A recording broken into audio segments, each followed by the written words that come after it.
Rapping Reason Podcast with Dr. Jeremy C. McCool and Earl Hopkins.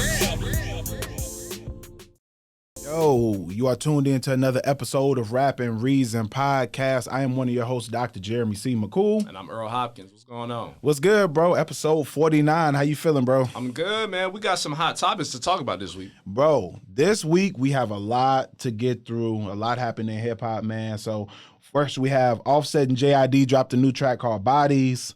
Sheesh and Akon, a new group out of Elkhart, Indiana called Sheesh, dropped a joint called Ghetto Living. We'll do a review of that. Cardi B announced her new album coming out.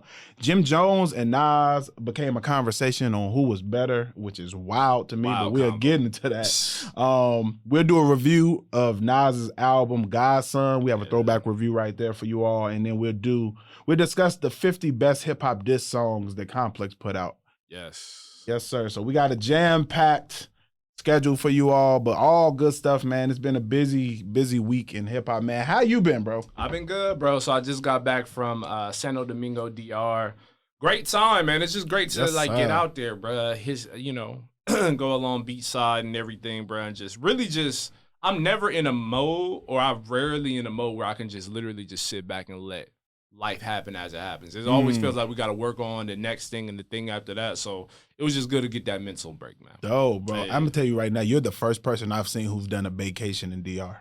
Yes. That is not a vacation destination typically. No, it is not, brother. You're a bold brother, but look, y'all got a good thing going, bro. Yo, you could tell I'm a serious man. I brought my girl to DR, man. That speaks volumes on how serious I am. You are absolutely serious. A lot of distractions. I want my lady to never we are not going to the DR together. All right? No, I'm joking. we might one day. It was nice, though. Yeah, it was nice, but I will say, DR, Colombia, there's just certain places you don't bring your girl, but I'm Brazil. But I feel like they're all really nice places, though. They are great places that you can still frequent with your significant other, though. So and that's what made it smooth. And it probably depends on what part. Like y'all probably weren't in the party area of not really. Okay. Very, very because me, I don't know how you travel. You tell me how you travel, because you've been to some great places. I'm the type of person, I don't like resorts. I don't like go to Shein and buy 5 matching sets and then walk in a hotel resort. That's not my thing. I want to talk to the people. Yeah. So the little Spanish I know, I'm actually using it, and I'm walking the streets. I'm getting to really immerse myself into the world, into the culture. So I like that. I'm more of a concrete jungle type of tourist. You want to be immersed in it. Exactly. I want to go to the museums. I want to go to the places that most tourists don't kick it at. That's what I like. I'm the same, man. And I travel. A lot of the places I've been has been because of work. So for those, I have to do all of the tourist stuff when I'm taking students to these different countries. But on my own, I'm trying to pop into the local hookah spot. I'm outside with y'all. Yeah. I'm the foreign dude. Yeah, and that's a good spot to be in. I'm gonna be honest. One of the last trips I went on, man, it was crazy being the foreign guy. I never in my life had to be the foreign guy. I'm in the spot, nobody knows what I'm talking about. They're looking at me crazy. They pulling up Google Translator, holding it up to me. I was like, wow, I'm the foreigner in here. This is kind of cool, though. It's kind of cool, though, man. I'll say this about DR. People will walk up to me and speak Spanish. Versus other places I've been, they just assume I don't know the language. Because people in DR, we know, yes, they black, bro. Yes, I don't care. I don't care what anybody tries to tell you. I get it. Nationality is but people got to understand, we all come from the same place. Y'all just got dropped off a little earlier. That's a fact. That's a fact. That's all it is. Yeah, people don't realize how many other countries have black people. Brazil has the most black people, second to what? The United States? Or maybe they may have the most, actually. Yeah. Of African descent. Yeah. Outside of Africa. Outside Africa, yeah. Interesting. Yeah, I'm not shocked. I'm not shocked. Yeah, I still got to go, man. I got to visit more of the Caribbean. Yeah, absolutely. Curacao is next on my list. I've been doing a lot of Europe, and I feel like I got to venture out. You're done with Europe. Most people will be like, yo, I want to continue to hit in Europe or go to Southeast Asia or something like that. That's on my list, too. I want to do Southeast Asia, too. But I think that Yeah, I just have done a lot of Europe. Yeah. I do a lot of study abroad trips in Europe, so it's like a lot of it. After a while, it just started looking the same. Yeah. A lot of the scenery and things after you've been to a few of those countries, it's like okay, I can do something else now. Italy, Spain. I did Italy, Spain, and Greece, but I did like different cities in each of those. So it's like, all right, I'm ready to look at something else. I feel that. So I think we're doing France for next year, and then after that, I'm like, all right, we got to do something. Honestly, you hit a bunch of places that are on people's bucket list. Yeah, all of those. Yeah, they're all of the go-to tourist spots. Well, Spain is usually not though. I wouldn't say especially south of Spain. We did southern Spain on top of that, and it wasn't really. Yeah, I didn't bump into many American tourists. Period. There. Oh, none at all. Not a lot. Even the time, I feel like that was a good time to see U.S. tourists. And it was during spring break, but it wasn't a lot of American tourists there. Wow, but I'm glad you got to see that architecture too.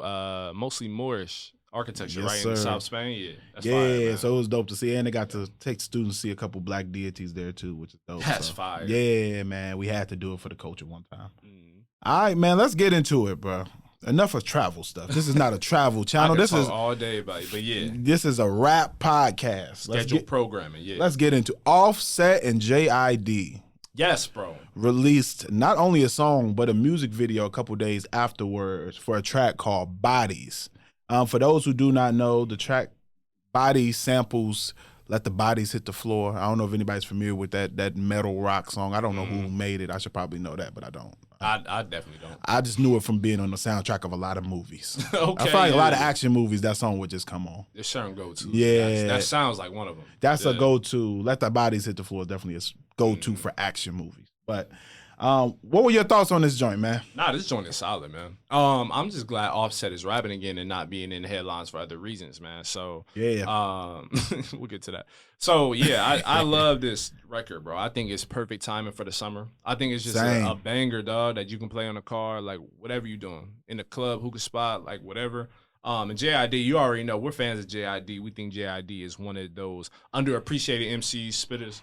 So it was good hearing him on a track like this, and that just made me more excited for his album that's coming out, I think, either next month or the month after. So this was solid, bro. How'd you feel about Bodies? Bro, I felt the exact same way. So listening to this, man, number one, the production is amazing. Yes. So this beat is hard on every level. The sample, the drums, I think it's just a hard beat. And the rapping on there is great. Like Offset got busy, like. His verse is solid. I like his flow. His flow really went along with the beat well. Yep. I could tell he even tried to throw in a couple bars in there. You know, Offset, the Migos in general are known more for flows than bars. I think that the Migos got a bad rep for coming out amongst when mumble rappers started coming out and people started calling them that, which I have never made sense to me. The Migos can rap. They can rap. I don't know why they've never been mumble rappers. They've never. I've never understood why people look at them that way because the Migos can rap. Yeah. So I like that Offset came on here doing just that, rapping. You know what I mean? And I think they have some really unique flows too. So it was good hearing Offset in that. J.I.D. verse is insane.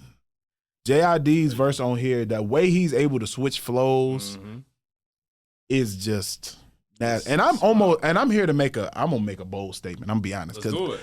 He keeps doing this.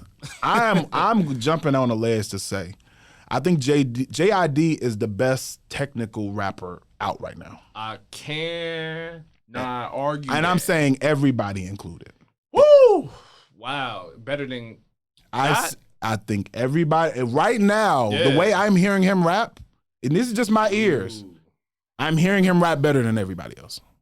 Wow. Right now. I'm not judging it off of people's past work. I'm saying right now, the way that guy is rapping right now, in the last year or 2 years, he sounds better than everybody else. Yo, he's an alien. He's one of them aliens, man. Like on 2K, his 2K sliders are all up. All flow up. all the way up. Metaphors all the way up. All of that. It's just all of it. Wordplay. All of his sliders are all the way up. And I'm gonna be honest, dog. I can't think of like somebody else that could really. The only person to me that can thwart that is like a Kendrick, the baby. Like, you know what I mean? But like, I don't know, bro. He's just an alien, dog. Bro, it's just I've never heard him rap badly. Yeah, nah. And I think that that's saying a lot. I have never heard him rap and been like, this is trash. I've never heard a trash, because we talking technical skills. I haven't heard a trash song by him either.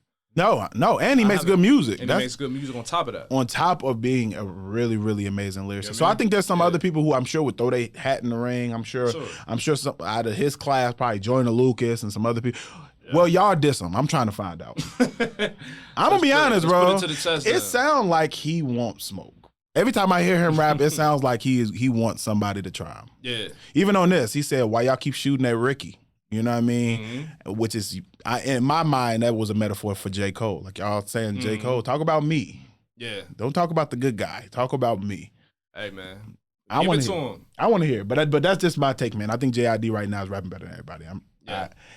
Every time I hear him, I'm just like, this is crazy. I'm not mad at that take, because going into every song that he's featured on or has, you know what you're going to get. And he's hopping on there with anybody. Like he did it with Eminem a couple years ago. You know what I mean? On Fuel. And matched them.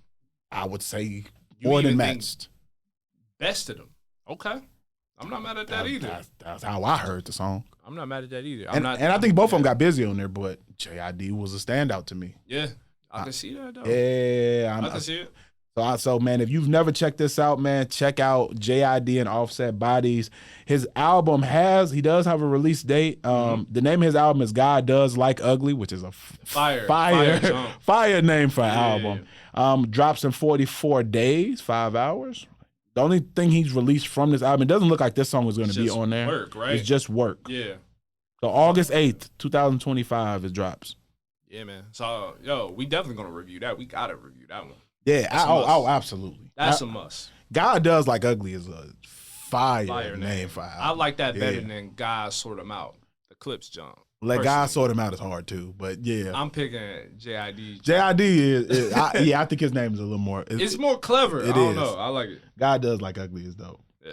Yeah, man. Shout out J.I.D. though. But this track is hard. If you haven't heard it, please check it out. The video is crazy. Did you see the video? I did. How the video is real dark, but it's dope. Is it like illuminates with like blue? Yeah. Okay. I saw a snippet, but yeah. It looked hard. It looked like high production. Yeah, super dark, but it's dope. Yeah. Shout out J.I.D., man. Shout out Offset too, man. They both got busy on this one. Yeah. All right, man. What else we got? Ghetto Living by Sheesh and Akon. This new track. Akon, number one. I know we'll get into like Sheesh, like the group, because this is a high level group with like a lot of skill, bro, who I'm excited to hear more from. And so I think they're signed under Akon's Convict Music, right? Yep, Convict Culture. Yes, sir. Okay, yeah. So like hearing this record, bro, I'm going to just dive into it, man. I thought this was a solid record. It's a solid flip, too. You educated me on that, right? Absolutely. So Akon actually had a joint called Ghetto that came out years ago. It was one of his earlier records. Yeah. But I always loved the record. It's a fire song. Definitely more melodic. He's singing more on it than really rapping. Of course, Akon is more known for the melodic singing. But it's dope. But it really does still touch on like ghettos, you know what I mean? And even the video for it back then was dope. It has him walking through different neighborhoods, both black. It got him even going through a Native American neighborhood and just showing how people were living. So it was the original was dope. And Sheesh does a flip of his record, which is kind of dope to be signed to somebody and sample and redo their record. The person who you're signed to, I think, is fire. For sure. Yeah, but this track is dope, man. I really enjoyed it, man. Sheesh is a dope talent. Two brothers out of Elkhart, Indiana. Shout out LNS. We actually interviewed him for our book. Yeah, man, and he's fam, and it's dope. I've watched LNS grind for a long time.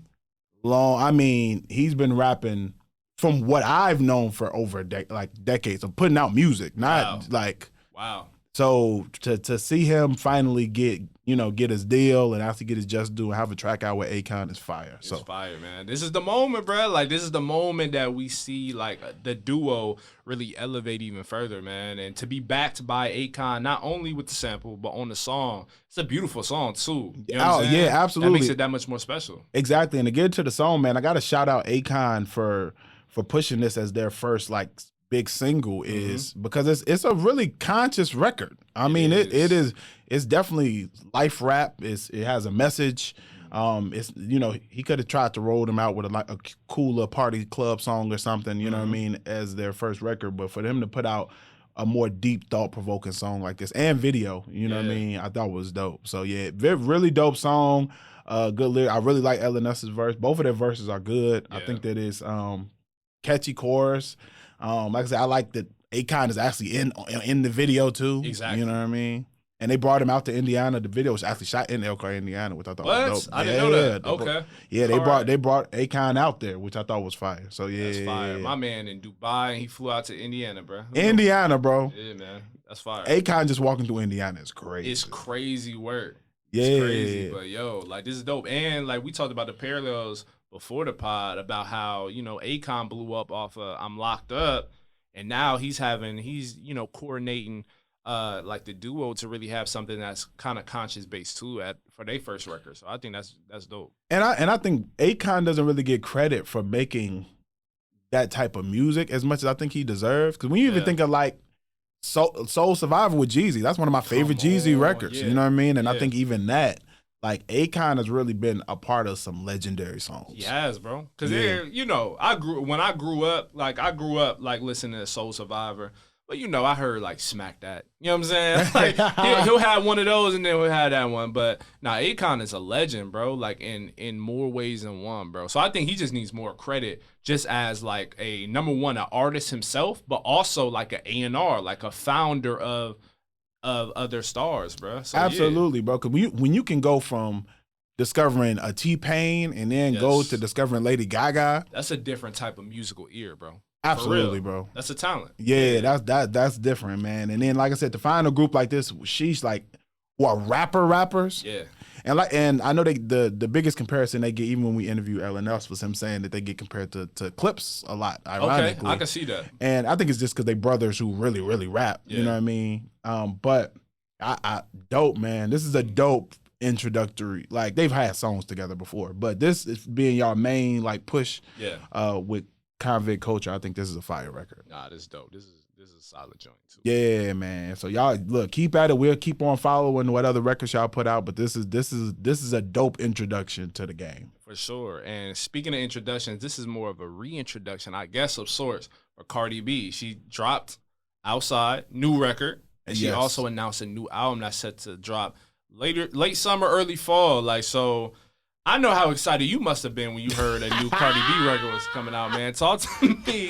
What are your thoughts about the record or the album? Like, what's your thoughts on it, man? It's been 7 years since her last joint, Invasion of Privacy. And you just know I was just itching for the new Cardi B. Of course. We've been talking about this for months on Rapping Reason, man. Come on. Man, I couldn't. Let me stop. No. My girl did play the record Outside for me. Yeah. I thought it was funny. I did think it was funny. Okay. I thought it was a funny song. I didn't necessarily like it. Okay. But I thought it was funny. I thought it was it sounded like it's a diss record to Offset, bro. I ain't gonna lie. It's just like, I got an athlete now. You ain't nothing. I'm outside with it. You know what I mean? It was that type of you know what I mean? Record. It's funny. I mean, it's not as catchy as some of her other records have been to me. Like I don't know if it's gonna last like some of her other songs have.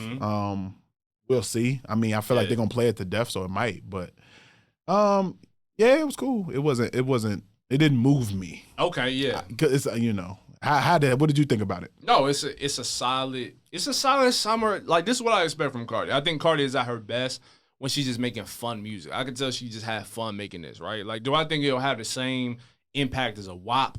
No. You know what I'm saying? Mm-hmm. But I think like Cardi's at her best when she's having fun. Like I don't expect much from Cardi B. Now, I will say the fact that it's been 7 years since the album, I think there have been other moments to drop the album. I'm assuming she wasn't prepared. I'll just take her word for it. And in interviews, she had her reasons for not wanting to release it earlier. Yeah. But I think, like, outside for what it is, it's cool. You know what I mean? Yeah, but it's a cool record. I don't hate it. I don't love it. It's just, it was cool. We got to get a woman on this podcast. Let me tell you something. Bro. Like, I've been saying this for a while, man. We trying to find a dope hip hop head who's a woman who can do a segment on some of the women in hip hop. Because I feel like I be judging some of this stuff unfairly.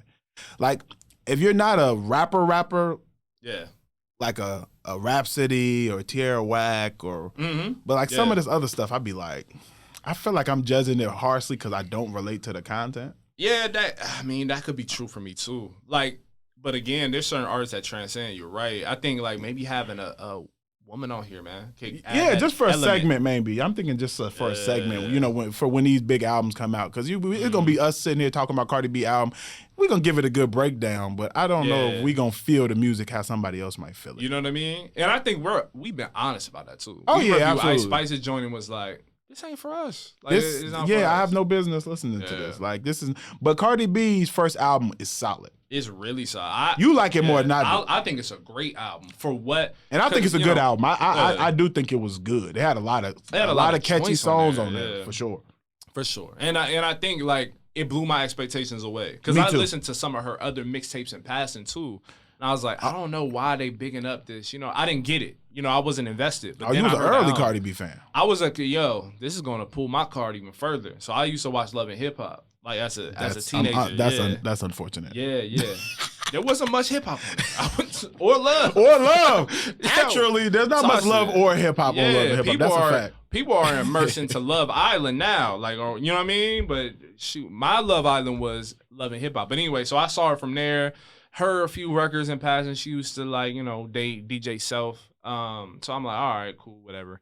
But yeah, that album blew me away. So for this one, I will ask you this though. So WAP will be on there, and Up. I don't know if you remember Up. Yeah, WAP. That song like 4 years old, ain't it? It's on this album, bro. It's actually the closers of the album.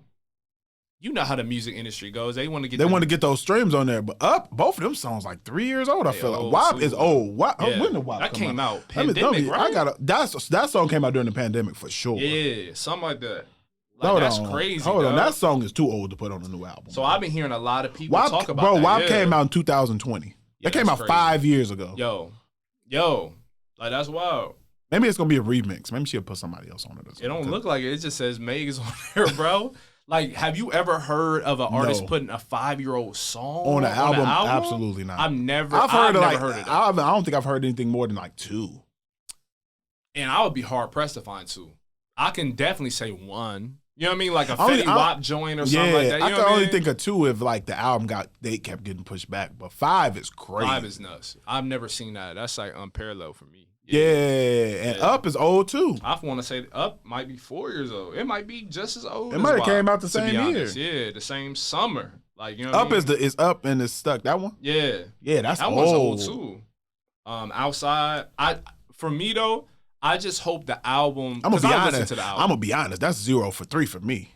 0 for 3. I don't like none of those songs. I wouldn't expect you to like a WAP. You know what I mean? I like Up. I'm not listening to WAP. I don't like Up. And Cardi B has some songs I like. Those just aren't. Those you don't vibe with them. I'll say I don't want the album to sound as old as some of these songs that are on the track list. What's that Cardi B song with Glorilla? That song hard. I heard that out there. Yo, what is that, John? That song is hard. I ain't gonna lie. I heard that the other day when I was out and about. And I was like, Tomorrow too. Yeah. Yeah, that joint. Out of here. Nah, that song is hard. Out of here. She should have tried to add that, but this ain't gonna cut it. Yo, that's 0 for 3 right there. Nah, that's a bad start. Cardi killed that verse too. Yeah. On Glow stuff, but we listen to Glow, like we can listen to Glow. That's what I said. So you're right. We ain't just okay. So let me stop making it seem like we being biased because she a woman. I just don't like her music that much. Yeah, which is understandable though. I think Cardi's superpower. I think she's able to make good records. I think she's able to make summer, and I think her real superpower is her personality. Like I think she's a star on that front. And I think she destroys features. Most of the times I've heard her on features, she goes crazy. She goes nuts on features. Yeah. I don't know what it is about features, but I think her features are hard too. But yeah, her first album got some songs out of the. But if she was gonna put she's put out a lot of songs. A lot of singles. Within the last 7 years with her putting out an album. I don't know. I guess she just chose those because they're the highest streaming ones. For sure. That makes sense. But that's 0 for 3. I don't like none of those. Because I actually think she put those on there because I think this album has taken so long because she fears that she will not measure up to Invasion of Privacy success. So by putting those on, she kind of like thwarts that in a way. Do you think club artists, this is the first time I think we're seeing for lack of better terms, club artists? Is it safe to call Cardi B a more club I would say she's more club hookah lounge artist. I would say like so. a more party artist, like who makes more party lit music. I would say that. She was on the boat with Diggs. Yeah, I would say that. Hilarious. Do you think that it's safe that it's normal for somebody like that to wait 7 years to put out an album? Do you think that's? I think it's the complete opposite. I think she's only been able to do it because she's so popular on social media, and people will pay attention to who she's dating in her life.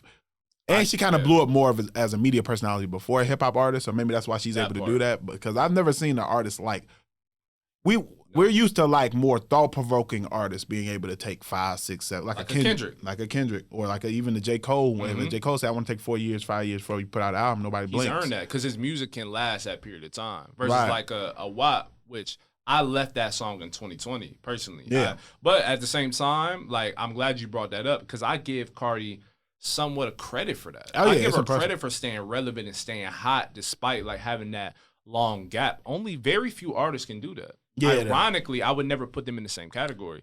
But Lauryn Hill, I mean, she never released an album after her first album. Now, I'm not comparing them at all. I don't want that to be misconstrued. No, Miseducation is not touching any women rap album like for a debut in my mind personally. I would have to sit down and really think about it. And we be sleep. She did give us that live album. And that has some heat. Oh, yeah, that's true. And there's some heat on there. That's true, too. I know we don't look at it that way because it's live, but it's some heat on there. But I still listen to Maxwell's live album, too, MTV Unplugged joint. So, that to me means something. Lawrence was that one's hard. She got one of the hardest ones. When your live sets are getting sampled. Come on, bro. Like, what are we talking about? Like, it's a different level. And I actually got to see her perform, so that was a hallmark moment for me. Where'd you sit? Where? Roots Picnic. She performed at Roots. 2023. Yeah. It was for the anniversary of Fuji's Miseducation, Lauryn Hill. Oh, okay. 25 years later. Yeah. Nice. Nice. Yeah, I have not seen Lauryn Hill live yet. Got to do that. That's on my list too. For sure. Yes, sir. Okay. All right. So we got Cardi B out the way. I think we spent more time on her than we expected. Yeah, I didn't plan on talking about Cardi B. I love you, Cardi. I love you. Yeah, man. Look, we gonna review the album for sure. That's a must. Man, because like I said, her other album was good enough to want to see what's on this next one. You know how I feel. I thought it was great. Yeah, you put a lot of sauce on that. you put a lot. It's intentional sauce. It's intentional sauce. All right, man. There was another conversation that was had. Yes. All right. So, Jim Jones did an interview. He did. And he did an interview, and he was questioned about another person online who had come out and basically said that Nas wasn't influential. It was a young guy who came out and said Nas wasn't really influential for them that much. They grew up listening to Jim Jones, and Jim Jones is who influenced them in their fashion, how they dress, all of that, right? Mm-hmm. So Jim Jones was then interviewed and decided to say, and basically come out and say, y'all playing on my name, and because of course he got backlash because people are like, man, what are you talking about? This is Nas. Jim Jones doubled down and said, man, Nas ain't better than me. You know what I mean? Nas don't rap better than me right now. He said in exact words, right now, Nas does not rap better than me. He came out and he said some false stuff about his record sales and said that he had more number ones and more stuff than Nas. And this was the conversation. So the conversation has been going on. He ended up going on Shannon Sharp and Ocho's podcast also and arguing with Shannon Sharp about this. And he's standing 10 toes down on him being better than Nas. Mm-hmm. What say you? As a Jim Jones fan, as a Nas fan, what say you about Jim Jones saying that he's a better MC right now and raps better right now and is more influential than Nas? I'll ask the same question Shannon Sharp asked in that interview. Were you smoking when you said that? Were you smoking when you repeated it? Like, because, dog, I don't think it takes anybody that much research, like, to see that they are on completely two different, not levels, like two different planes when it comes to, like, lyrical ability. Now, this is coming from, as you said, a Jim Jones fan. I'm a Jim Jones fan. You listen to Jim Jones way more than I do. Bro, I remember Hustler's Poem. Like, I remember that ballin', emotionless era Jim, and I've seen him, like, do, like, various things, like, in fashion, because he mentioned fashion. He was talking about how he's more influential. In music, we reviewed his last album, and we liked the last album, aside from, like, a handful of songs. You know what I mean? I think, like, the simplest thing to note is that Nas, as far as like commercial success, if we want to go on that plane, like he's more successful by a mile. Actually, it's not even close. Lyrically, he's far more superior as a writer. As just a rapper on the technical side, he's more technically sound than Jim Jones. And every other metric you want to, I mean, I'm listening, but any metric you want to put, like Nas washes Jim now, then at 19 when Illmatic came out, all the way up until now with the Magic series or whatever else. There's been no point of time where Jim Jones was a better MC than Nas. Check the timeline. I don't think there's ever been a time period ever where Jim Jones was seen as a better rapper than Nas. No. At all. At all. I almost think most people wouldn't even argue that Jim Jones is the best out of Dipset. I don't think anybody with Dipset would like admit that he's touching Nas at all. I don't think I don't even think is they he better revere than him. Juelz? Is he better than Cam? That's what I'm saying. I don't even know. Nah. I would say maybe now because he's the only active one who's really going now. And he's been active for a long period of time in recent years. So, but I don't even know if he's the most influential out of Dipset. Yeah, that's also true. Like, because Cam is far more influential even now and he don't rap. That's what I'm saying. I don't know, because when I think of now if he was just saying fashion, then I might agree there. I might agree there. A lot of people was wearing pink, bro. I don't know. A lot of people was wearing pink, but I do remember when people started wearing all the skulls and the Ed Hardy and the chain belt, the biker chain. Okay, and, all right. And the chrome heart and all that stuff now. And I will say that on the fashion side, Jim Jones has a much better argument than on music. They were the first people to rock Supreme. Dipset is arguably, as far as fashion, the most influential group to me. I think so. Arguably, to me, they might be one of the most influential fashion-wise in hip-hop. Honestly, who touching them? Like, I know Clips had a moment. You know what I mean? Clips is probably close, neck and neck fashion-wise. Because Clips with all the Bape and all of that. Yeah. What about the St. Lunatics? Nobody talk about that.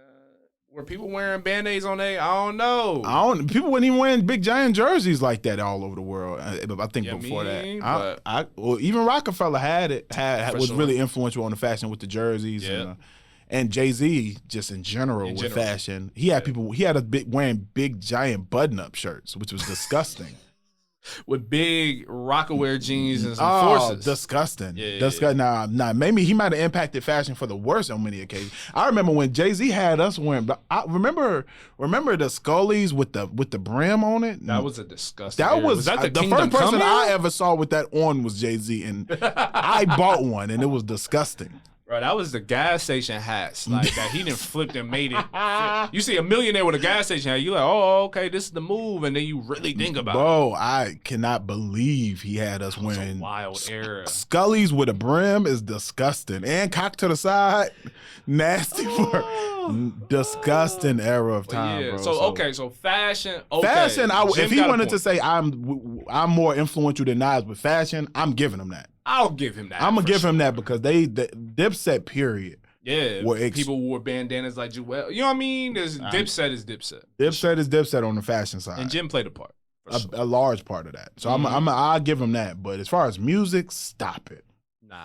Stop it. You don't have an Illmatic, not that I've heard. And I don't even think culturally, like, okay. And again, I'm a Jim Jones fan. I'll repeat it. You can, in my opinion, you can tell the history of hip hop and omit Jim Jones's name. I hate to say it. I feel like absolutely. Can, versus Nas, you can't. You literally cannot talk about hip hop and not talk about Nas. Impossible. You'd be hard pressed to even be able to say your top 5 rappers. If you don't mention Nas, people don't even respect your opinion. I don't. Yeah. If somebody named their top 5 hip hop artists, I'll say 10. If you could, if he 5, can't be out of 10. He can't be out of 10. Because let's say 5, somebody wanted to say maybe like Pac, Big, Jay-Z, Kendrick, and somebody else, and they left Nas out. Right. I might give you if you don't have Nas in your top 10, I don't even want to hear you. Yeah, in top 15, I imagine you never listened to rap until like 5 years ago. Yeah, absolutely. So yeah, there's no, yeah, Yeah. nobody's putting Jim Jones in their top 5 or 10. And I could tell, like, I'm talking about the Shannon Sharp interview. I could tell That interview is bro was hilarious, getting by the way. flustered a little bit because he's like, well, he's not more culturally, you know what I mean? Like, whatever. And then he started bringing up fitness. I'm like, okay, now you bringing up fitness, you can outwork Shannon Sharp, an NFL Hall of Famer. It's crazy. With two hip replacements, okay. Yeah. Like, we've gone past music at this completely. point. You know what I mean? So I feel like Jim. I think Jim Jones knows. is trolling, by the way. He has. Oh, to he's be, absolutely He trolling. has to be Because he trolling. also just got done saying he was better than Styles P. He's been doing the same thing with Pusha T. All right, bro. So I bro. 1000% believe that he's trolling. Now I will give Jim, throw him some bell. When I think about not Nas's realm when it comes to his discography, but he has a better discography than a lot of people are saying. Like, I think he has a really deep discography. His catalog is solid. Will it ever be compared to the top artists in hip-hop history? No.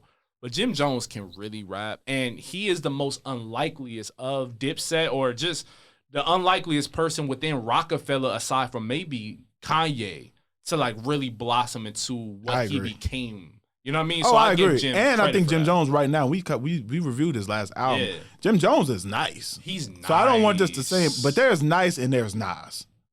Yeah. I hate to say it's that simple. There's nice, Yeah. and then there's not. Nas is not. Nas rapped a story backwards. If you've never heard Rewind by Nas, please go listen to it. Nas is there are certain people who are on another tier of hip hop as far as just genius level. Illmatic came out when Nas was 20. He wrote most of it in his teens. Yeah, bro.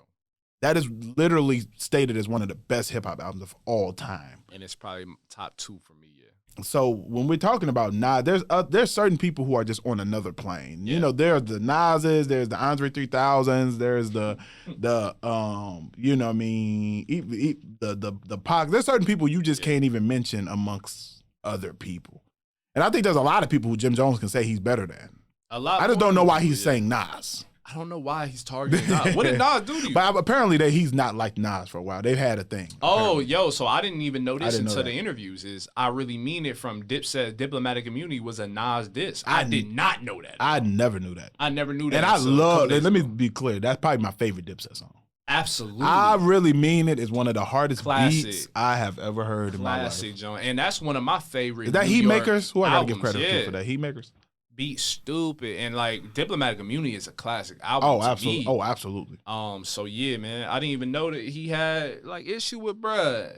Like, That's why a Nasir, for man? me, that's a random beef. Random. But you know what? I saw some Yeah. clips. Nas back in the day was on people bumper, especially even in New York about like, yo, you ain't that good. You need to step it up right Was now. he? Oh yeah, Nas was pressing people. Bro, I always thought Nas was just quiet, No, chill, I'm gonna send you reserved. this old interview. It's an interview of Nas being like, no, he called out Nori, a bunch of people. Like when Nas was outside, he was on some, y'all ain't that good. Like, Dang. y'all need to step it up. He was probably a Hot 97 going crazy. Yeah. During that Ether era with Nas was like, y'all all trash. Oh, he was on go then. Yeah. That's crazy. I didn't know that. Yeah, from Nas was on one.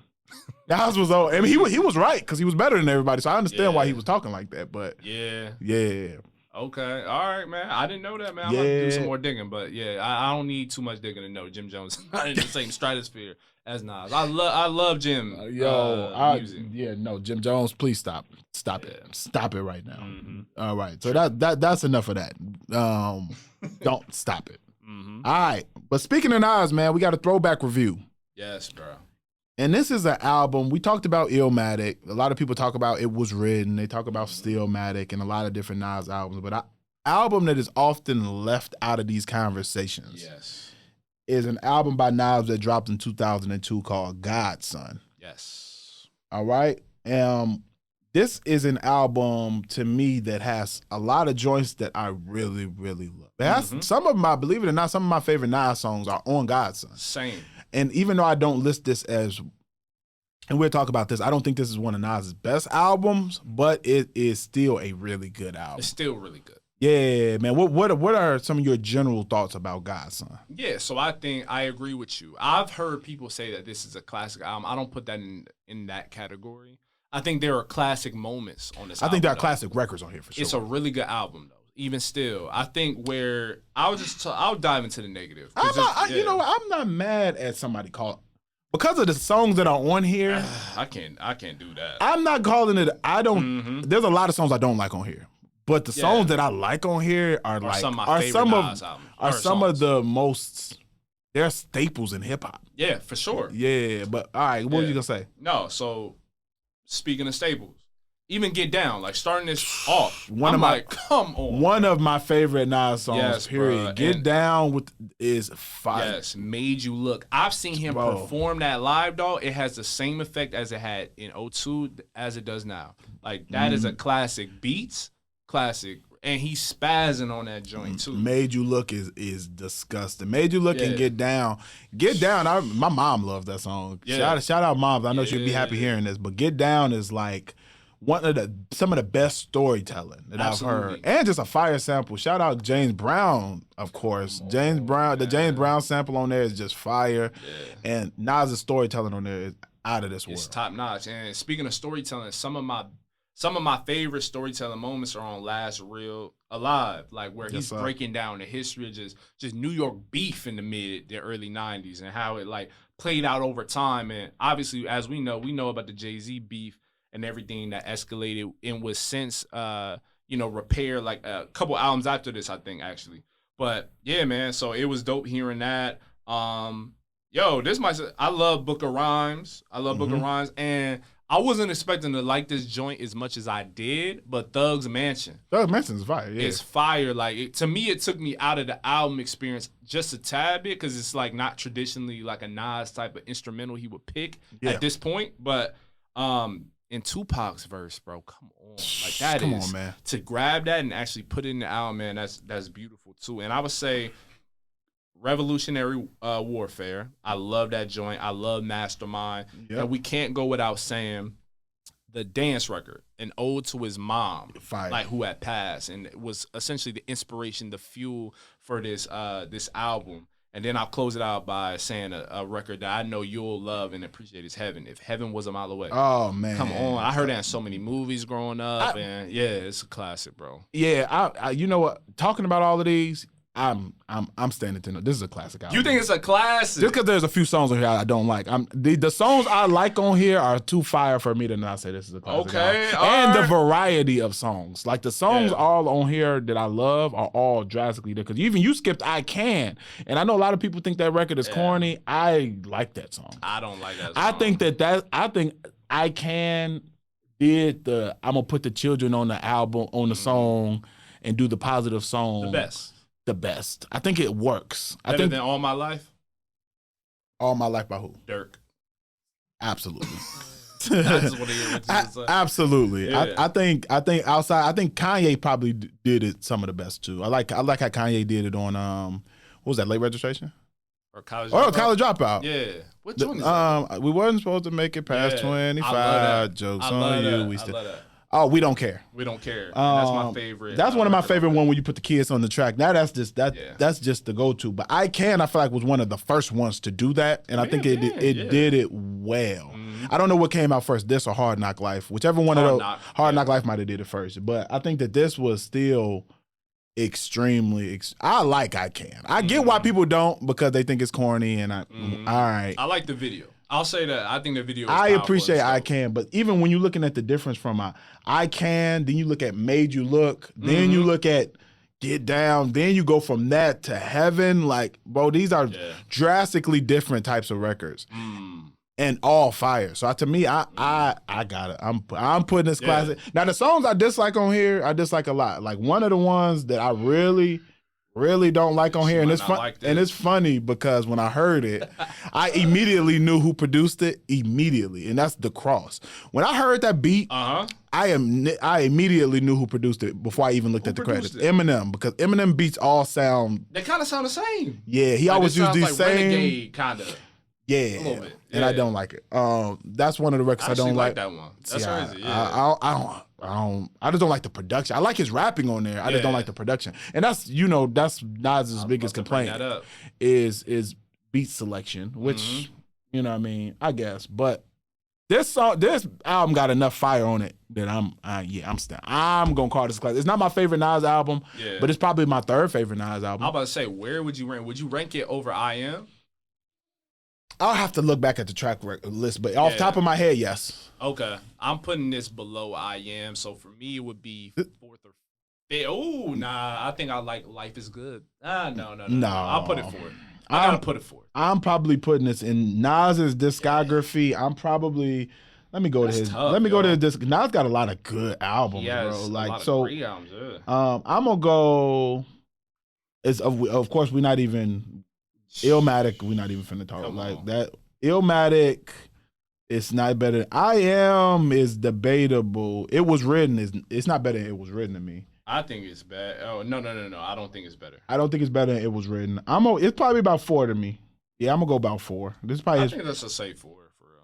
Yeah. I'm going to say that this is his 4th best album. And like I said, guys, there are some songs, like I said, some of my favorite Nas songs are here. Like, Get Down is one of my favorite Nas songs. Yeah. Made You Look is one of my favorite Nas songs. Mm-hmm. So for me, that alone, man. And then Heaven is also like, and amazing, and you know what? It's been in a few movies, but I know that that's in the. I think you're gonna say it. What's the dance joint? Stomp. Is it Stomp? Not Stomp the Yard. The one with Omarion. Wow, y'all are going. You got served. You got served. Yeah. You got served. That's why I first heard it. Jump. After he got jumped, which is crazy. To get jumped in this song, come on, is insane. Like, but wow. Yeah, but this song is fire. Yeah, man. I don't know if I can put it classic because I really dislike the ones I dislike. I said she gonna be mad at us. I was talking about Khalees. Hey Nas, I could do completely. Oh yeah, I'm cool on that. I'm cool on it, but I mean, but it's like only 3 songs I hate on here. Yeah, all in all, out of 14. I mean, that's a pretty good ratio. I still can't go class. So you still got on your perfect parameters. Nah. So like for me, because you talked about the variety, which I'm glad you talked about. For me, it's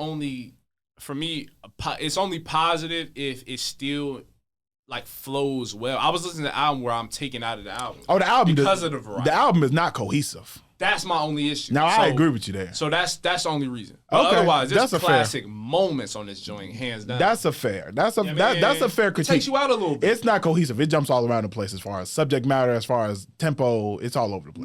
Now, if it was resequenced, like for an anniversary, like 25th anniversary in 2027, if they resequence this joint, oh my God, I may feel completely different. Yeah.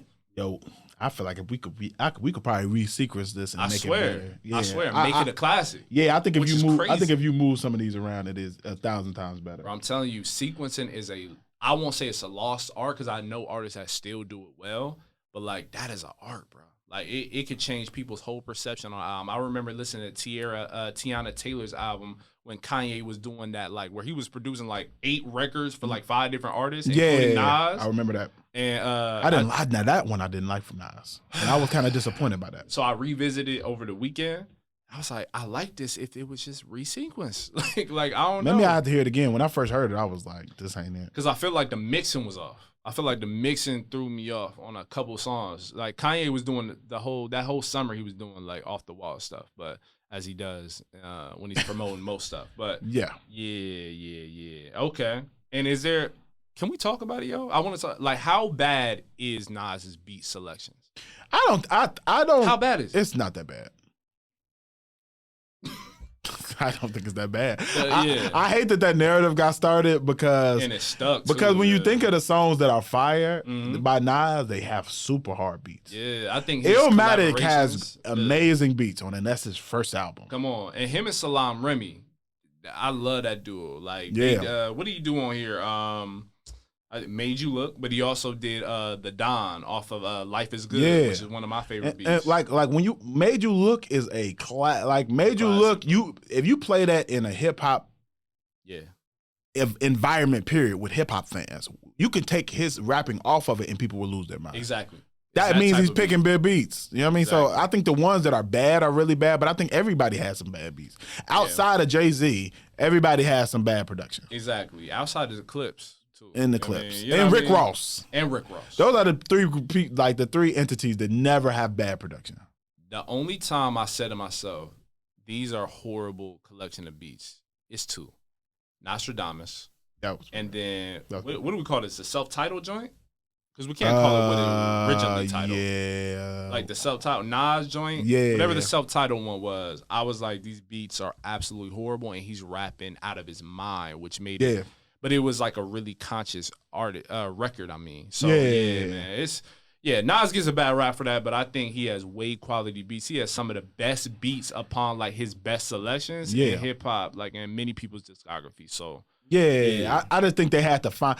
You know when it's like when a guy really likes like thinks a girl is fine and she don't really want him, so they try to find something that's negative about her. Nitpicking. When they like, man, I ain't like her ankle's ashy. You know what I mean? You try to find something that's wrong with her. Yeah. I feel like that's Nas. I feel like Nas is like such a perfect rapper that it's like we got to nitpick because we can't say nothing about his lyrics. We can't say nothing about his flows. No. We can't say nothing about his subject matter. No. So we just gonna nitpick and be like, well, he picked bad beats. Like I feel like you just nitpicking to try to find something. You know what I mean? And I think that's what people are doing with Nas. Is like we gotta find something negative to be able to say about you. Yeah, but I think Nas is also a great case study when it comes to like some artists that can miss on an album, come right back and hit you over the head with a classic. Absolutely. Like people like are like, you know, are on Lil Wayne's head for dropping this stinker. But it's like some of our best artists have dropped stinkers. Like it happens. Yeah. Does it happen that often with those level artists? Not necessarily, but you know, it happens, bro. It happens, man. It happens. You're gonna have some songs when there's an artist who's putting out that much music, they're gonna have songs that you don't like. Exactly. But at the same time, like for that to be the only knock against Nas is, oh, I don't like the beats he picks. I think he's batting 1,000. Yeah, absolutely. Yeah, because there's other rappers who have way worse critiques, like they don't write their music. Okay, yeah. Wow, I'm shooting for no reason. I was about to say my man got a stray, but I mean you're not wrong. Like that's a more concerning critique. You don't write your music, or you're not talking about anything in your music, or which to me is a knock. Big knock. You know what I mean? Yeah, like at a certain point you gotta say something. You know what I'm saying? Yeah, if you've been rapping for long enough. And I'm probably, between us two, I'm the king of mindless music. Like, I can listen to mindless music depending on where I'm at. Speaking of mindless music, man, I got done watching that Travis Scott documentary recently. God. Let's talk about it, man. So, man, for those who do not know, there's a Travis Scott documentary on Netflix currently. It talks about the tragedy that is Astroworld. And let me tell you, sad. I mean, I know you haven't seen it yet. You got to watch it. For those who haven't seen it, I definitely recommend watching it for a couple of different reasons. I think because this Astroworld's tragedy, where 10 people were killed during that time, during his Astroworld concert, I think that a lot of people didn't know the details because it happened during the pandemic. I know for me personally, I didn't necessarily know all of the details of the situation. I knew that there were people who died at his concert, and I knew that was, and I even heard maybe that they possibly were trampled. There was a bunch of different rumors going on. Some people were like, oh, they were on drugs. And I feel like people didn't dig into it as much because of everything that was going on in the world during that time with the pandemic and the political stuff that was going on and George Floyd stuff that was going, like all of the different things that were happening during that period of time. But let me tell you, that that's the most sad documentary I've seen in a while. Prayers go out to all of the families who lost loved ones during that time, but the complete negligence of Live Nation, of what appears to be Travis Scott, of like that whole entity, man, all of that stuff could have been prevented. And watching the documentary, it really shows you like how people were really putting money before people, you know what I mean, in real time. But yeah, just a very, very, very sad documentary. Unfortunate. I'm glad to see that at least some of those families, or all of those families, hopefully got payouts. But there's none, there's no amount you can place on the life of a loved one. But yeah, man, I highly recommend checking it out on Netflix if you haven't. I'm somebody who wasn't as versed or as well read on the incident until going into this. So watching it, I was just like, yo, this is insane. And you talked to me about the details of the documentary and his stuff as someone who read the article surrounding it, as well as watched an interview of Travis kind of breaking down what happened, or from his vantage point, what he missed, what, like, I was still shocked. So Yo. even if you feel like you know of the situation, you really don't know the depth of it. Like, it's crazy. Yo, they like to know that people had started passing out and being stacked on top of each other, and people were already thought to be dead in like a little bit after 9 o'clock, and that they finished the concert. Like, that's nobody crazy, stopped. The concert finished from top to bottom while all of this was happening. We're talking about another level of irresponsibility and greed. After Live Nation was contacted about the fact that people were dying and all of this was going on, they continued to bring Drake out during the concert, which of course made people go crazy. It is disgusting, yo. That's disgusting. I'm not gonna lie. And the fact that nobody was criminally charged from Live Nation due to their negligence is disgusting. That's probably the wildest part. The Absolutely, bro. Me. Absolutely. Yeah. Like there somebody should be responsible. Absolutely. For and not just monetarily. Like, no, like when you know that people are dying and whoever was the person who, number one, decided that that this venue was gonna be over capacity by that much, by thousands, by tens of thousands of people. But also whoever knew that all of this was happening and they made the decision not to stop the show. Whoever that person is should be held accountable for sure. Absolutely. Yeah. So had to put that out there. I know that transition was wild because Travis Scott definitely makes some meaningless music. But just got to give prayers out to the families. Yeah, man. Sad. I'll watch it tonight, bro. Watch it, bro. I know you're a Travis Scott fan, so I want to see your perspective on it after watching it, because I ain't gonna lie. As somebody who only listens to a couple Travis Scott songs and is not necessarily an avid Travis Scott listener, I kind of went into it with a pretty blank slate. You know what I mean? But yeah, after watching it, you like, this is wild. And even watching his interviews afterwards, you like, this is terrible. Yeah, yo. Man, a horrible incident. And we feel for the families involved. Like, that's crazy to lose. And we're talking about the passing of, like, what you said, 10. 9 years old, 10. You're talking about there was a 9-year-old. Just all young people. Yeah, man. And this is. Yeah, we're talking 10 people who directly passed away from. We don't know how many people ended up getting injuries, but we're talking about 10 people who died. You know what I mean? That's crazy. Yeah, man. Just a very, very sad circumstance. So yeah, prayers up to the family. I definitely highly recommend people watching it, just because of, I think it just shows. I think the bigger picture is just making sure to not be negligent to things like that. You know what I mean? And I think. Yeah, I think it's just informative in general. Yeah. I think Netflix did a good job with the documentary. Absolutely. Yeah, man. On another note, this is a wild transition, but I don't have another way to make it here. Diss records. Yes, man. So Complex, they released this a while ago, but they updated as recently as May.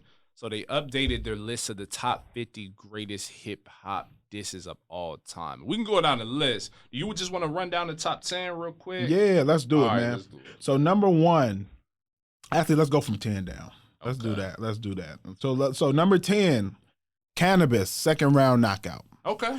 We don't want any more cannabis smoke. All right, we still get comments on our page from cannabis fans, man. They be on our head. Yo, I believe cannabis is very talented. Y'all stop. Okay? That's what I'm saying, though. I don't care. And he don't deserve to be one on this list, bro.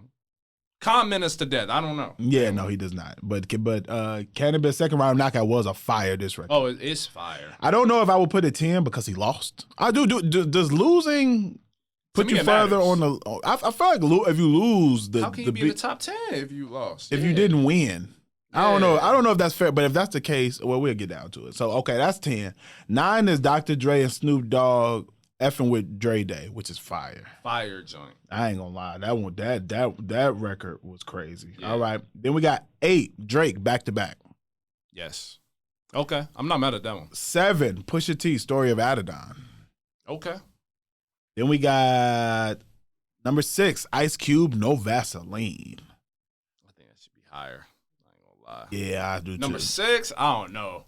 That's like probably top 3 for me personally. No Vaseline got to be up. Bro, he took on the whole group. That's what I'm saying. He took on the whole group and the manager and the label. Yeah. Like, so I I'm with you there. Number 5 is The Bridge Is Over. Okay. Yeah, I wouldn't put it. Well, we'll see. Let's see. Number 4 is Nas Ether. Number 3 is Jay-Z Takeover, which I think to me is blasphemous to put Ether after Takeover. To me, even though I know a lot of people argue that Takeover is a better song, I might agree as a song. Yeah. But Ether won. I take Takeover. I know I'm about to contradict myself because I just say cannabis can't be in. I'm taking Takeover over Ether because listenability But we just said counts we for just me. said if you lost though. I would say counts. I would say that most people would agree that Nas won that rap beef. Yeah, most people with brains would say that. So then how can we put it? How can you? Listenability matters. How can a losing diss record be top 3? Because if we talking, I'll give you an example. If we're talking about lyricism, like back to back in this top 10, is probably the worst lyrically. But man, was I playing that in the car? Was it playing in the club? Drake's back to back. Yeah. Like when it comes to like. Is that your world tour or your girls tour? Like people are singing that. So I would say the same with Takeover for me. Like was Takeover necessarily played in the club? I don't know. It came out when I was a kid. I wasn't clubbing in New York then. But I just like for listenability, I've listened to Takeover probably 10 times more than Ether, even though Ether was that gut punch. Like, you know what I mean? So I don't know. Okay. All right. That's a solid argument. I can't put. I'm sorry. Yeah. I see why you wouldn't. I can't, bro. Yeah. I was about to repeat some of the lines from Ether, but I can't even repeat them on this podcast. Yeah. Ether was just. But I've heard this argument though with Ether because I think Ether is undoubtedly more cunning. It's disrespectful.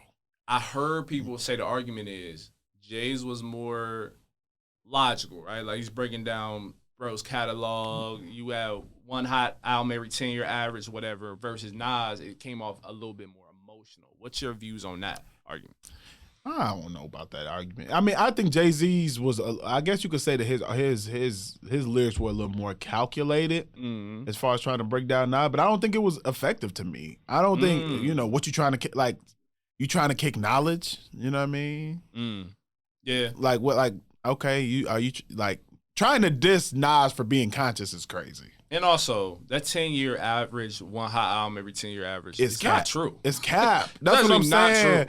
He was trying to break things down, but he was lying. Yeah. They both were lying, but they're diss records. But I think that I don't think his arguments were that great, to be honest. There's not too many people who are bigger Jay-Z fans than me. So I am probably the biggest fan of Jay-Z's music, like breathing. So. Yeah, but I don't think that his arguments were that much more profound. I just think Nas's was funny. It was funny. I can't even repeat half of the funniest. Childish though. Oh, absolutely. But it was hilarious though. Calling him a Thai bow. See, bro, but I haven't listened to it in a while because, like, for me, like Takeover, and it's on one of my favorite albums too. Stillmatic is great. It's on Stillmatic, right? Ether? Stillmatic. Yeah. So. I don't know. That's tough, bro. That's tough, bro. And then him even starting off. I ain't gonna lie. I don't think Takeover better than Ether. Not even listenability. It's just a better beat. That's it. Jeez, to me. Yeah, to me, Takeover is not. And I like I said, I listen to Jay-Z's music more than Nas's. Arguably, I do too. But I'm not gonna. But I cannot. I just think Takeover has a better beat, so people are like, "Oh, it was a better song." Yeah. I don't think his disses towards Nas were better. Man, that's tough. I'll have him breaking down even the whole Rockefeller thing. Like it was just Nas was going crazy. I'm sorry. I'm gonna put Ether dang near to me. Okay, and then let's go through the last couple. Yeah. 2 is "Hit 'Em Up" by Pac, and then 1 is Kendrick Lamar, "Not Like Us." People will get mad at that. They've gotten mad at it. I'm not mad at that. I'm not mad at "Not Like Us" being 1. I'm sorry. I'm not mad at that. I'm not mad at it just because of impact, and I've never seen somebody destroy a reputation faster. Never. I'm not gonna And lie. people are playing that a year after it came out. They have Drake out here. Drake is now going out. Is now going out on tour with racist country singers, bro. Wait, who? Who was he with? He just walked out on stage with what's his name? I don't know country singers. What's the it, bull? Morgan Well, yes, he just outta here. He just walked him into the concert. Yeah, like this is what you on doing. Stream, he on with Aiden Ross, bro. And all that. He full MAGA, bro. Bro, had to go MAGA. He lost all his black fans. Like this is like that's what I'm saying. Not Like Us was that made bro leave the genre. Bro, it made him leave the genre. It made him do a lawsuit joint. You sue, bro. If a diss record make you have to sue. Yeah, that's crazy. Bro, these are, like, how can you, I understand why people would say. It's just because it's new. It's new, and you know what I mean? It takes you time to appreciate stuff a little bit more. You know what I'm saying? I get it. Because Hit 'Em Up, people are still saying, and that's been the kind of the standard for a long time. Hit 'Em Up is number one. Hit 'Em Up is number one. So I think in people's mind, they can't really erase that from the spot. And I'm going to be honest, bro. I'm not putting Hit 'Em Up number 2. Where you putting number 2? I'm putting Not Like Us number 1. Okay. Off the top of my head, bro, I'm going Ether number 2. Okay. And then I'm going No Vaseline. Ooh, you putting Hit 'Em Up 4? I'm putting Hit 'Em Up because Hit 'Em Up is just it's just disrespectful and it's shock value. Yeah. So when you start off the song with "I slept with your wife," it's hard to say that it's hard to come back. But as a song, Pac only rapped one verse.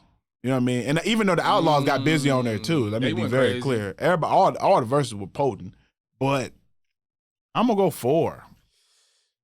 I'm gonna go 4. I'm gonna put No Vaseline. Ice Cube went at his own group mates, the label, and his manager all in once. But Pac went against Junior Mafia, Puffy, the East Coast. But to me, the most memorable parts of Hit 'Em Up are the parts where he's talking, not when he's rapping. That's kind of fair, yo. I never heard someone break that down like that. Most of the memorable stuff, he's not rapping. It's him talking crazy at the end. Spazzing. It's him talking crazy at the beginning and and also, truthfully, we got to dock points a little bit because you had other people dissing for you. Yeah. I don't like that. Like, okay. It was kind of fly to say, all right, I'm going to let my little homies ride on you. Yeah, it was kind of fly. That's kind of fly. And real mother effing G's, like Eazy-E, but then he had his little homies rap too against Dre and Snoop. And so, okay. All right, I can let that go. I can let that slide. So to me, that's why I wouldn't put, like, I get why people do just because it was so shocking and it had people probably, I wasn't, you know what I mean, I was probably 2 when that song came out, so I wasn't outside. Yeah, when that came out? It came in 96, so I was 3 years old. I wasn't even born. So, yeah. So I can't judge it off of how people felt when it dropped.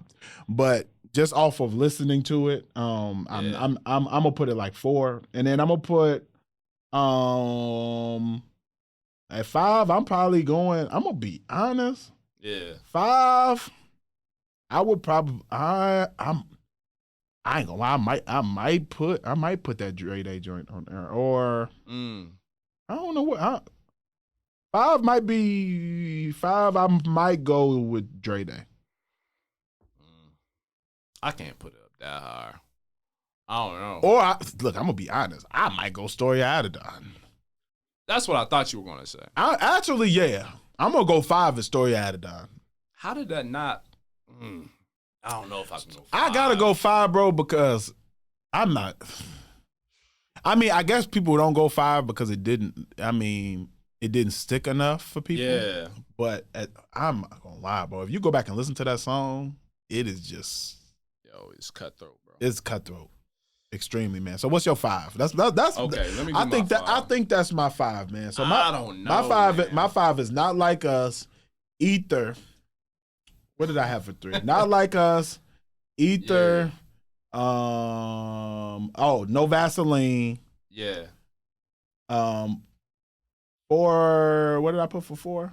Hit 'Em Up. Hit 'Em Up, and then I'm gonna go.